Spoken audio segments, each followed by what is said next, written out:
Cambiamos de tema, revisamos información de la economía. La tasa de desempleo en el Gran Santiago llegó al 8,5% en septiembre. La cifra representa un crecimiento de 0,7 puntos porcentuales en relación al mismo mes del año pasado. Para hablar del tema nos acompaña Lorena Flores, directora ejecutiva del Centro de Microdatos de la Universidad de Chile. Lorena, bienvenida a Canal 24 Horas. ¿Cómo te va? Buenas tardes. Hola, buenas tardes. Muchas gracias, Andrés, por la invitación. Tú en la conferencia en la mañana hablabas de ralentización, no de estancamiento. ¿Por qué? Así es. ¿Cuál es la diferencia entre ambos? Y obviamente. Bueno, ese es un nombre que uso yo, digamos, no sé si económicamente existe el término, pero a lo que me refiero es que todavía hay crecimiento del empleo. Cuando uno dice estamos estancados es porque ya tengo un crecimiento nulo o muy cercano al nulo, pero lo que vemos en las cifras es que en el año igual hubo crecimiento del empleo, pero no lo hizo a la misma velocidad. Por ejemplo, si yo comparo junio de este año versus junio del año anterior, que el crecimiento ahí fue casi del doble, digamos, Claro. de empleo. Si uno, claro, en otras mediciones, por ejemplo, la del INE, ya se está hablando de estancamiento. Una medición nacional, esta es del Gran Santiago. ¿Por qué se miden, o por qué los conceptos son distintos cuando se mide en Santiago y se mide a nivel nacional? Primero porque la población ocupada está fuertemente en el Gran Santiago y porque aquí hay actividades distintas también. De hecho, si uno mira los datos del INE y los compara con los nuestros, industria manufacturera pasa exactamente lo mismo, pero en la construcción nosotros mostramos mejoras igual que ellos, pero más importantes aquí en la región metropolitana. Cuando uno mira la cifra, de hecho, del INE de la región metropolitana, se parece mucho a lo que estamos encontrando en el Gran Santiago.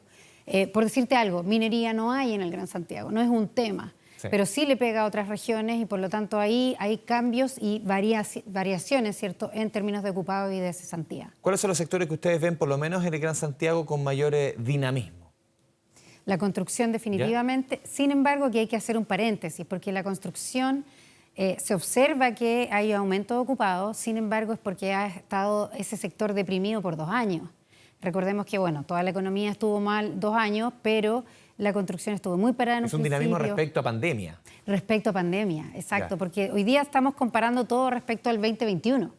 Entonces tampoco es una buena comparación, por así decirlo. O sea, si nos comparásemos, por ejemplo, 2019 o 2018, ahí cambia la cosa. Cambia la cosa. De hecho, la construcción ni siquiera ha recuperado el número de ocupados que tenía antes de la pandemia. Ya. En el tema de ocupados después vamos a entrar porque los números que entregan ustedes son bien decidores. A ver, la diferencia entre hombres y mujeres en ocupación es bien amplia. A ver, la ocupación de hombres llega a un 62,7%, la de mujeres 46,5%. ¿Es normal esta diferencia? ¿16 puntos? Lamentablemente es normal, todavía está un poco alta la brecha. Digo, ojalá fuera lo más cercana. Exacto. Lamentablemente, por eso digo yo, lamentablemente es normal. Antes era un poco más pequeña la brecha, sin embargo las mujeres han mostrado dinamismo respecto a su ocupación en los últimos meses, no así en este mes. En este trimestre, de hecho, no aumentaron tanto su tasa de participación ni su tasa de ocupación, versus los hombres, que sí lo hicieron, entraron más al mercado laboral y también entraron más a trabajar. Y por eso las cifras también están mejorando para ellos. Sí, yo te mencionaba el tema de la ocupación, porque de acuerdo a los números que ustedes plantean, los hombres hay una tasa de ocupación similar al 2009, las mujeres similar al 2014. ¿Cómo explicar esto? Lo que ocurrió es que normalmente los hombres salen después de las mujeres del mercado laboral. ¿Ya? Se mantienen más tiempo cuando hay crisis y vuelven antes también. Y esto sucede, yo creo que una cosa es porque en muchas ocasiones son los jefes de hogar, pero también hay un rol, ¿cierto?, que hemos visto mucho que ocurre en el mercado laboral cuando tenemos estos roles que uno sale a trabajar, el otro se queda en la casa. La corresponsabilidad que no está bien entendida hasta ahora. Exactamente. Entonces, eso ocurre mucho todavía en Chile. De hecho, en los sectores económicos uno ve lo mismo. Hay sectores que son muy feminizados, muy masculinizados.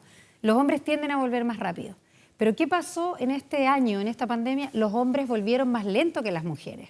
Y recién están tomando su ritmo ahora, diría yo, en septiembre. En junio y en marzo ellos mostraron más bien estancamiento respecto a la vuelta al mercado laboral. Y ustedes también mencionaban en los números que este concepto que se habló mucho en pandemia, inactivos, han vuelto de a poco a activarse de alguna forma. Inactivos son aquellas personas que pudiendo trabajar no están trabajando, ¿no? Así es. ¿Qué significa un inactivo y por qué están volviendo? Los inactivos son personas que, pudiendo trabajar, como tú bien decías, Andrés, no buscan empleo, no hacen ningún esfuerzo y tampoco está ocupado, ¿ya? Pero ni siquiera es un desempleado. ¿Qué pasa regularmente? En crisis, cuando uno no encuentra empleo y hace esfuerzo, deja de hacerlo y se desalienta. Por eso se llaman desalentados o inactivos. Y pasa a ser un inactivo. Pero ¿qué pasó en pandemia? Uno perdía el trabajo y ni siquiera buscaba, porque era imposible buscar. Entonces esta cifra creció de manera bien importante. Hoy día se observa que los inactivos están volviendo cada vez con más fuerza, digamos, al mercado del trabajo, y estos se van a repartir, ¿cierto?, en desempleados o bien en ocupados. Y eso es bien importante porque ahí va a empezar a cambiar la tasa, pero también va a ser la tasa de desempleo, pero también va a ser un indicador más importante ahora, porque van a estar personas presionando, ¿cierto?, por buscar empleo. Lorena, a ver, también dentro de los números que ustedes entregan a 12 meses, hay un mayor crecimiento importante de asalariados respecto a los independientes. Asalariados 5,3% en 12 meses, 2% de los independientes. ¿Es una buena noticia? Es una muy buena noticia. ¿Por qué? Primero porque lo que habíamos visto hasta ahora era que crecía más el trabajo independiente. Ya. El trabajo independiente tiene, lamentablemente, un porcentaje, ¿cierto?, de trabajadores que son informales. Sí. No hay que decir que independiente es informal per se. Están los cuenta propia y diferentes elementos. Exacto, exactamente. Pero tiene un porcentaje que es informal. Y por lo tanto es un poco más riesgoso, por así decirlo. El trabajador asalariado en general está más protegido, tiene un contrato de trabajo, tiene seguridad social, etcétera. Entonces, que se cree en trabajo asalariado es muy bueno para la economía. Son salarios más estables, además, que los trabajos independientes. Cuando yo tengo un emprendimiento, ese es un trabajo independiente, pero me puede ir mal a los 4 meses, a los 5 meses. El trabajador asalariado también le puede ir mal en términos que lo pueden despedir si hace mal su labor, pero en general son contratos más indefinidos, más estables. ¿Ustedes han podido medir en qué sectores han crecido más los empleos asalariados? Bueno, en el sector de gobierno, en el sector financiero, es donde están creciendo más el trabajador. También, asalariado. si uno compara el crecimiento de los ingresos, ahí se da un poco lo contrario, porque claro, los asalariados siguen ganando más, 670.000 pesos en promedio, los independientes 425.000, pero el crecimiento del asalariado en 12 meses es de 9,2%, no alcanza a cubrir el crecimiento de la inflación, pero el crecimiento del sueldo o del ingreso de los independientes, 23,7%. ¿Por qué tanto? Ya, aquí hay algo bien importante. Primero, porque estamos comparando con el año anterior, que estábamos en pandemia. Y segundo, porque ese trabajador por cuenta propia ajusta su salario a lo que puede producir, vender o trabajar. ¿Ya? O sea, si yo, por ejemplo, soy un profesor que hago clases y ya doy boletas por esas clases que hago, probablemente en pandemia perdí muchos de mis alumnos y por lo tanto hice menos clases, gané menos. Y lo que yo veo hoy día es que en realidad estoy volviendo a mis jornadas habituales de trabajo y por eso estoy aumentando el ingreso. Es más bien un efecto de mayor trabajo o mayor venta, por así decirlo, del tiempo que tiene un trabajador de cuenta propia, que un efecto real del salario. O sea, hay una recuperación de lo que también se perdió durante pandemia, que también los independientes fueron los que más perdieron sus ingresos. Exacto, y el independiente paga a la larga con menos tiempo de trabajo, ¿ya? O aunque yo esté en la misma tiempo en la consulta, no atiendo gente, si soy un dentista, por ejemplo, no tengo ingresos. Y esa es la pérdida que reciben ellos, es distinta que el asalariado. Entonces, recién estamos recuperando la cantidad de tiempo que uno trabajaba previo a pandemia y por eso se ve afectado su ingreso. ¿Cómo ven ustedes el panorama? Hemos visto las cifras de la economía, es inequívoco el panorama que plantea la CEPAL, el Banco Mundial, el FMI para el próximo año. La única economía de América Latina que va a caer va a ser la economía chilena. ¿Cómo eso se va a reflejar en el empleo? A ver, este último trimestre, diciembre, siempre, por lo menos en el Gran Santiago, es importante en cuanto a generación de empleo. Pero ¿qué viene para después? ¿Cómo están proyectando lo que viene? Bueno, se vislumbra, ¿cierto?, un escenario pesimista en el sentido de que si la economía está mal, el mercado laboral va a estar mal. Se ha hablado mucho, por ejemplo, de que la construcción va a seguir estancada. Si eso ocurre por las altas tasas, ¿cierto?, la inflación, los precios de los insumos. Si eso ocurre, también se va a ralentizar otros sectores y vamos a empezar a tener una crisis más importante en el mercado laboral. El mercado laboral está ligado, ¿cierto?, a la economía y por lo tanto cualquier cosa que pase ahí la vamos a estar mirando en el mercado laboral. Marzo es un mes malo en general, por lo tanto es esperable que... Especialmente para esta medición es muy malo. Es muy malo, exacto. Diciembre, como tú bien decías, Andrés, es un buen mes, sobre todo en comercio, ¿cierto? Y a lo mejor ahí nos ayuda a mejorar los números, pero ya el próximo año es difícil saberlo a ciencia cierta, pero uno podría decir que se vislumbra un mal mercado laboral. Y es complejo este escenario en que se podría coincidir, una alta inflación con un crecimiento del desempleo, con una economía en recesión. O sea, es una tormenta perfecta que, no sé, nos recuerda quizás desde el principio de los 80, lo que fue la crisis del 82, que no se veían estos tres conceptos que se conjugan a la vez. Exactamente.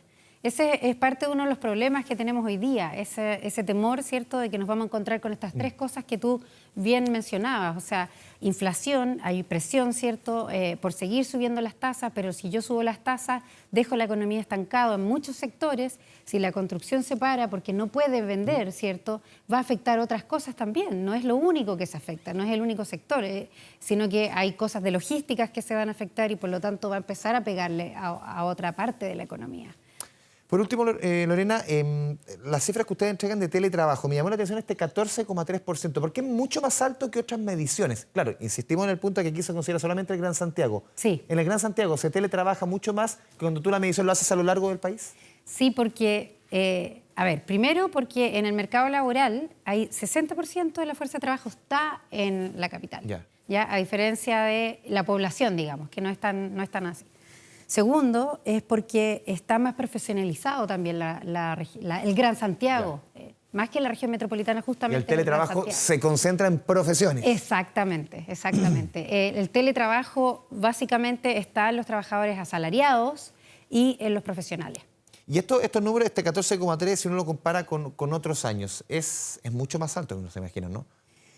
Lo que pasa es que antiguamente nosotros no teníamos cifras de teletrabajo, pero es una cifra que hoy día viene bajando, yo creo que más bien porque se viene regularizando esto de la pandemia y de volver a los empleos. O sea, hace un mes se sacaron las mascarillas y ya se normalizó la situación. Exacto. Y hace poco ya empezaron algunos trabajos a volver, algunos ya dijeron que no, otros lo van a ir haciendo de aquí a final de año.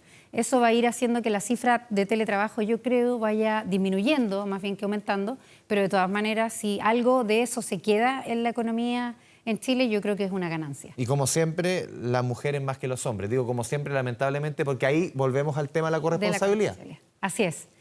Las mujeres tienden a preferir, ¿cierto?, el teletrabajo para estar más con los hijos, para estar más en la casa, pero ojo ahí que afecta también la calidad del empleo. Cuando uno se mete en esos datos son bien interesantes. ¿Por qué?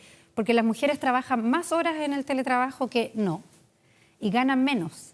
Mira tú. Cuando hacen teletrabajo. En general pasa que la brecha salarial aumenta mientras más educación tú tienes. Y como el teletrabajo se asocia a carreras más profesionalizadas, ocurre que también se observa una brecha en ingresos. O sea, trabajan más y ganan menos. Exactamente. Como lamentablemente ocurre en muchos otros espacios. Así es. Lorena Flores, te agradecemos este espacio con Canal 24 Horas. Muchas gracias. Muchas gracias a ti, gracias por la invitación.